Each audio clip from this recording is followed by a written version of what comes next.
મિત્રો ડેમોમાં તમે જે અત્યારે વિડીયો જોઈ મિત્રો એ ટાઈપનો વિડીયો તમને આજના વિડીયોની અંદર બનાવતા શીખવાડીશ બરાબર. એવા સ્ટેટસ તમે અત્યારે ઇન્સ્ટાગ્રામની અંદર બહુ ચાલે છે, ટ્રેન્ડિંગમાં ચાલે છે. મેં એવું જોયું એટલે મેં તમને એવું સ્ટેટસ આજના વિડીયોની અંદર બનાવતા શીખવાડીશ બરાબર. તો તમારે પણ એવો વિડીયો બનાવતા શીખવું હોય તો વિડીયો સ્કીપ કર્યા આગળ પૂરો જોજો અને વિડીયોને લાઇક કરી ચેનલને સબસ્ક્રાઇબ કરી દેજો બરાબર. તો એ ટાઈપનો વિડીયો બનાવવા માટે તમારે શું કોણ છે, સૌથી પહેલાં તો તમારે અલાઇટ મોશન એપ્લિકેશનની જરૂર પડશે. તો અલાઇટ મોશન એપ્લિકેશનની લિંક તમને ડિસ્ક્રિપ્શનની અંદર મળી જશે. તમે મારા ટેલિગ્રામ ગ્રુપમાંથી પણ ડાઉનલોડ કરી શકો છો અને પ્લે સ્ટોરની અંદરથી પણ તમે ડાઉનલોડ કરી શકો છો એપ્લિકેશનને બરાબર. તો ડાઉનલોડ કરી લેજો. ડાઉનલોડ કર્યા બાદ તમે અલાઇટ મોશન એપ્લિકેશનને ઓપન કરશો એટલે આ રીતના તમને કિકાનો ઇન્ટરફેસ તમને જોવા મળશે બરાબર. તો તમે જોઈ શકો છો તમારે ઉપર સૌથી પહેલાં તો આ ઓપ્શન દેખાશે બરાબર. તેના ઉપર ક્લિક કરી અલાઇટ મોશન એપ્લિકેશનને સૌથી પહેલાં તમારે સાઇન ઇન કરવાનું રહેશે. સાઇન ઇન કર્યા બાદ નીચે તમને પ્રોજેક્ટવાળો ઓપ્શન એ જોવા મળશે બરાબર.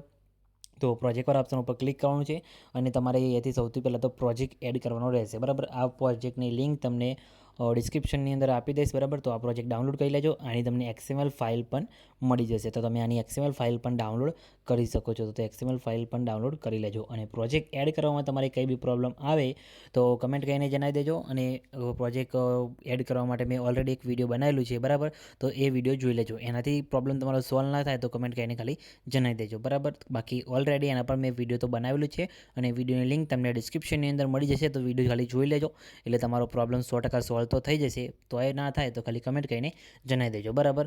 તો તમારે એટલું કરી દેવાનું છે અને પ્રોજેક્ટ એડ થઈ જાય પછી તમારે શું કરવાનું છે, પ્રોજેક્ટને તમારે ઓપન કરવાનો છે. પ્રોજેક્ટને ઓપન કરશો એટલે આ રીતના તમને ઘણા બધા લેયર તમને જોવા મળી જશે બરાબર. તો તમારે શું કરવાનું છે, તમે જોઈ શકો છો અહીંયા તમને ઘણા બધા ગ્રુપ જોવા મળશે. તો તમારે પહેલા ગ્રુપની અંદર કંઈ ચેન્જ કરવાનું નથી. તો તમારે આ સોંગ ઉપર બનાવવું હોય તો તમારે કંઈ ચેન્જ કરવાની જરૂર નથી બરાબર. અને બીજા સોંગ ઉપર બનાવવું હોય તો તમારે શું કરવાનું છે, ખાલી આમાં જે ફોટો છે એ બદલવાનો છે. એ ગ્રુપની અંદર જશો એટલે તમને ખબર પડી જશે બરાબર. અને અહીંયા ટેક્સ્ટ જે સોંગની લિરિક્સ લખેલી છે એ ખાલી ચેન્જ કરવાની રહેશે બરાબર. બાકી તમારે શું કરવાનું છે, બીજા ગ્રુપની અંદર આવવાનું છે અને પછી તમારે એના ઉપર ક્લિક કરી અહીંયા એડિટ ગ્રુપમાં જવાનું છે. એડિટ ગ્રુપમાં જશો એટલે તમને અહીંયા બે લેયર જોવા મળશે બરાબર. તો તમારે અહીંયા જે ફોટો મૂકવાનો છે એ ફોટો તમારે લેવાનો રહેશે બરાબર. સૌથી પહેલાં તો પ્લસ ઉપર ક્લિક કરી મીડિયા ઓપ્શન છે અને જે ફોટો ઉપર તમારે વિડીયો બનાવવાનો એ ફોટો એડ કરવાનો છે. એ ફોટો તમારે લઈ લેવાનો છે. જેમ કે મારે આ ફોટા પર વિડીયો બનાવવાનો છે તો ફોટો લીધો, ફોટાને ખેંચીને નીચે લાવી દીધો. ફોટા પર ક્લિક કરી પછી ફોટાને તમારી અંદર જે ફોલ્ડર દેખાય બરાબર એની અંદર તમારે એ સેટ થાય રીતે તમારે મૂકી દેવાનું છે. શેપમાં ઓટોમેટિક તમારો ફોટો કટ થઈ જશે બરાબર. તો તમારો ફોટો એ એડજસ્ટ કમ્પ્લીટ થઈ જાય એ રીતે તમારે ખાલી એ સેટ કરવાનો રહેશે. પછી ફોટાની લંબાઈ અંદર જે લેયરની જેટલી લંબાઈ છે એના પ્રમાણે ફોટાની લંબાઈ તમારે લાંબી કરી દેવાની છે બરાબર. આ રીતે થઈ ગઈ. પછી તમારે જો બીજા સોંગ ઉપર તમે બનાવતા હોય તો એનું ટેક્સ્ટ ચેન્જ તમારે કરવું પડે બરાબર. એટલે અલગ અલગ સોંગના લિરિક્સ અલગ હોય તો તમારે તમે જોઈ શકો છો એ જે લિરિક્સ લખેલું છે એ તમારા સોંગના હિસાબથી તમારે બદલવું હોય તો તમે બદલી શકો છો બરાબર. તો બદલી દેવાનું છે બદલવું હોય તો બરાબર. અલગ સોંગ ઉપર બનાવવું હોય તો તમારે એટલું કરી દેવાનું છે. પછી બેક આવી જવાનું છે. એટલે તમે જોઈ શકો છો પહેલા ગ્રુપની અંદર આપણે ફોટો અહીંયા લાગી ગયો બરાબર. એ જ રીતે તમે બધા ગ્રુપની અંદર ફોટા બદલી શકો છો બરાબર. તો તમારે ફોટા એટલી રીતે લગાવી શકો છો બરાબર. પછી શું કરવાનું છે, તમારે ફરીથી પહેલા બીટમાર્ક ઉપર તમારે અહીંયા આવી જવાનું છે. પછી પ્લસ ઉપર ક્લિક કરી મીડિયા ઓપ્શન છે અને એ જ ફોટો તમારે લઈ લેવાનો છે અને ફોટાને ફિલ્સ કોમ્પ્યુટર ઉપર કરીને ફોટાની સાઇઝ તમારે સેટ કરી દેવાની છે બરાબર.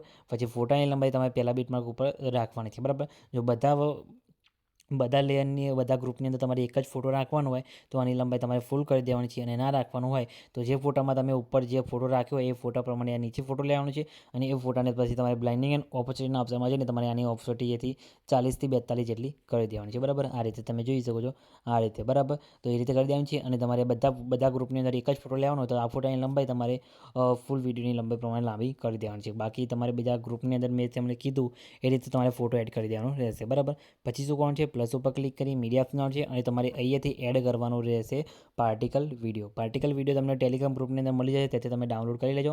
પાર્ટિકલ વિડીયો એડ કર્યા બાદ તમારે બ્લાઇન્ડિંગ એન્ડ ઓપોઝિટના ઓપ્શનમાં જઈ લાઇટિંગના ઓપ્શનમાં જઈને સ્ક્રીન કરી દેવાનું છે બરાબર. પછી તમારે આની ઓપોઝિટ થોડીક ઓછી કરી દેવાની છે તમારા વિડીયોના હિસાબથી. પછી તમે જોઈ શકો તમારા વિડીયોની અંદર આ રીતે જોરદાર પાર્ટિકલ ઇફેક્ટ તમારે લાગી જશે બરાબર. તો તમે જોઈ શકો છો આપણું વિડીયો કમ્પ્લીટ અહીંયા બની ગયું છે. કંઈ બી પ્રોબ્લેમ આવે તો ખાલી કમેન્ટ કરીને જણાવી દેજો બરાબર. તો પછી તમારે વિડીયો એક્સપોર્ટ કરવા માટે ઉપર શેર ઉપર ક્લિક કરવાનું છે. વિડીયો ઓપ્શન જવાનું છે. તમારા મોબાઈલની અંદર જેટલી એક્સપોર્ટ સપોર્ટ કરતી હોય એટલે તમારે સિલેક્ટ કરી લેવાનું છે. અને પછી નીચે તમે એક્સપોર્ટ ઉપર ક્લિક કરશો એટલે તમારું વિડીયો સેવ થવાનું શરૂ થઈ જશે. કંઈ બી પ્રોબ્લેમ આવશે નહીં. અને કંઈ બી પ્રોબ્લેમ આવે તો ખાલી કમેન્ટ કરીને જણાવી દેજો. અને મિત્રો વિડીયો તમને કેવું લાગ્યું એ પણ કમેન્ટ કરીને જણાવજો. અને મિત્રો વિડીયો સારું લાગ્યું હોય તો વિડીયોને લાઇક કરી ચેનલને સબસ્ક્રાઇબ કરવાનું ભૂલતા નહીં. તો મિત્રો મળે બીજા વિડીયોની અંદર. ત્યાં સુધી જય માતાજી.